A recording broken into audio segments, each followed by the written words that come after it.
What is a successful retirement? Is it leaving a legacy to your kids or grandchildren? Is it simply not running out of money? No matter what your definition is, the path to crossing the finish line is remarkably similar. We've identified 7 factors that separate successful retirement from failure. And today in part 1, we'll cover arguably the most important, cash flow. Hello, welcome back to our bi-weekly show, Wealth Wednesday. We have a YouTube channel that's at Commonwealth Financial, and you can also find us on the web at cfswv.com. This is a 7-part series, and there is no better place to start than with the most important, understanding your cash flow. When we shift from working to a period of time where we're going to depend on our savings for income, understanding your cash flow, how it works, where it comes from, and how it can lead to failure is critically important. Today, I'm joined by Todd Kemple, financial advisor in Wheeling, West Virginia. Todd, I've seen people who started with a couple $100,000 make it to the finish line, and those who started with a couple million fail to get there. The biggest reason, they didn't understand and manage their cash flow well. Why is this so important?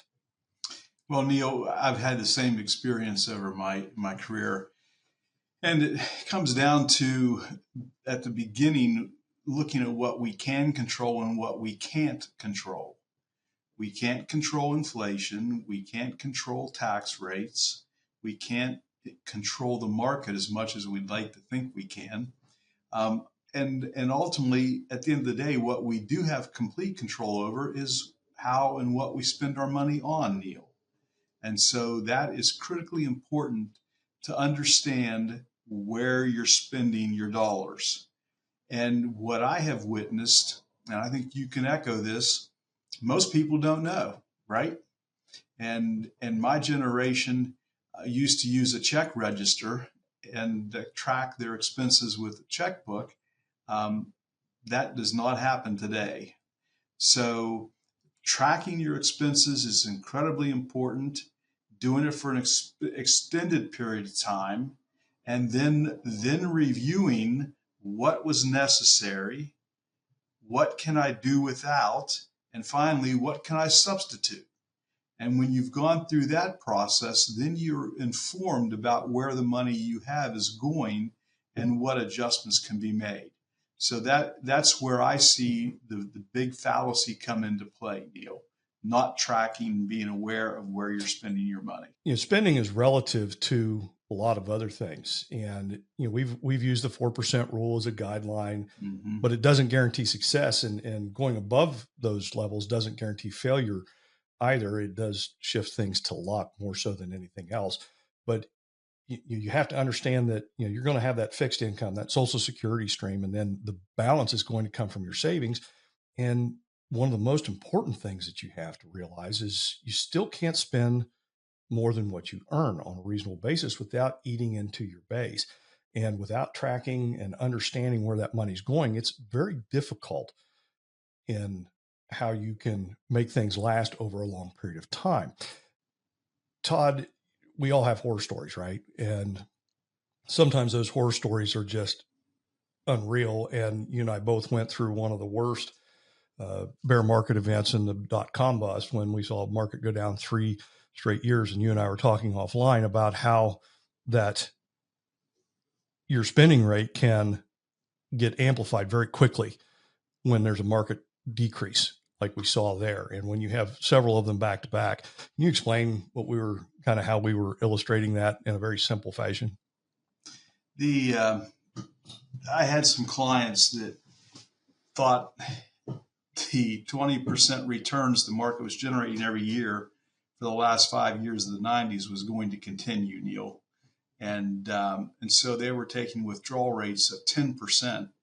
And if you just played with a $100,000 account and you had a $8,000 withdrawal, let's just use an 8% withdrawal, and we have a 10% market decline, and they maintain that same dollar amount withdrawal of $8,000, now the percentage withdrawal rate has jumped to almost 9%. So in a downward trending market, you have to look at those withdrawal rates. They have to be adjusted if you're relying on liquidating positions over time to generate that income stream. And in both of those clients' situations, they end up liquidating their portfolio, Neil. So, and living off of Social Security. So not a good way of managing things. Right. And one of the more interesting things that we have available to us as planners is some of the software, which is extremely powerful. And we have the ability to kind of illustrate how this works as a whole. And it's a very interesting way to look at things. And we have a sample client here that will show you that, when we start at their retirement, you can see based on their spending level that their assets decrease significantly. And when we look at cash flow as a whole and their total expenditures, you can see how that, in the first full year of retirement, they're taking about $55,000 here in withdrawals on top of their Social Security, which is a decent benefit projected way out into the future. But yet that $55,000 withdrawal rate is really about 7%. So one of the things that we're able to do and illustrate is we can run a solver in this, and we can say, what if we want an 85% chance of not running out of money? And we can show the impact that that has to the overall picture for these folks.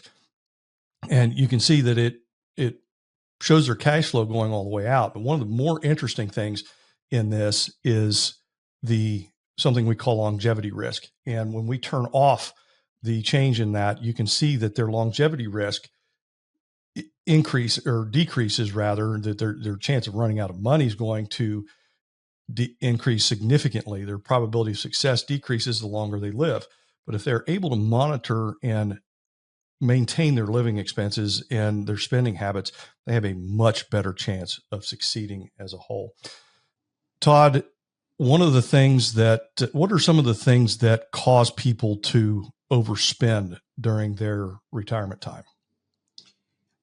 I think that people get confused on what's a necessity versus what's a luxury, Neil. And it is challenging for us as advisors at times because it's not our role to judge what a person's spending their money on. But it becomes evident to me over my career that I have people that are living on half of what other people are living on, and they're the same economic situation in the same community, shopping at the same stores. So something's radically different in the way they're spending. But the reality is that what our responsibility is to do what you just showed with our software is what the consequences are of those behaviors. And then the client needs to go back and make that value call, Neil, of what is really a necessity. And we can nudge, we can show, but it's difficult for me to tell a client they need to stop buying or doing X item because I think it's not an appropriate expenditure. So the software you showed is a very visual way to see the impact of that. And in turn, the client can go in and start to analyze what really do I need to spend money on if I, in fact, want to not run out of money potentially before I die. Yeah, and we've had those uncomfortable meetings many times in the past, yes, unfortunately, where people are just they're not aware of what that impact is going to be. And even if you try to set the table in advance when they first retire, they tend to not really grasp that concept until it's getting to a point where things are getting really, really dicey.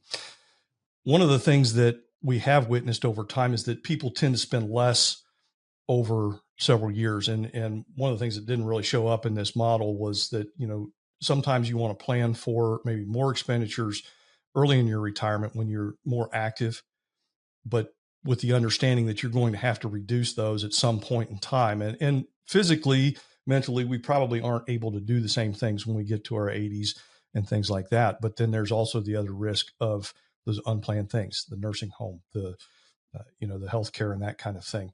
And one of the other things that I've seen that's been a problem for retiree clients is helping those adult children. That can be a very, very difficult topic to broach. As you mentioned, it's not our call to say, don't help your kids, because people have a very strong attachment to their children, but it can create some real financial hardships if it's done to excess in that regard. And sometimes it just doesn't matter. So that's an excellent point. I've had that situation. I've had to have that conversation a couple of times, and that's a tough one, Neil. Yeah. Very tough. Yeah. Yes. Yeah. So what other final thoughts can you share with us today, Todd? Google, if you need help on how to track your expenses, it can be done using a basic spreadsheet. But if you want something a little bit more app focused on your smartphone, Google how to track my expenses, and you'll get all kind of free services, et cetera, that you can use to begin that process of understanding where your money is going, how much, and what you're spending it on. So that would be what I would emphasize, Neil, as a starting point for people that are motivated to start trying to get control of this issue. Right. Good stuff. And if you need some help with the overall income picture, please visit us at CFSWV. You can find out how to contact Todd, myself, or any of the team here at Commonwealth. This is one of the things that we specialize in, helping people retire and get to the finish line to meet their goals. Thanks for watching, everyone. Have a great day.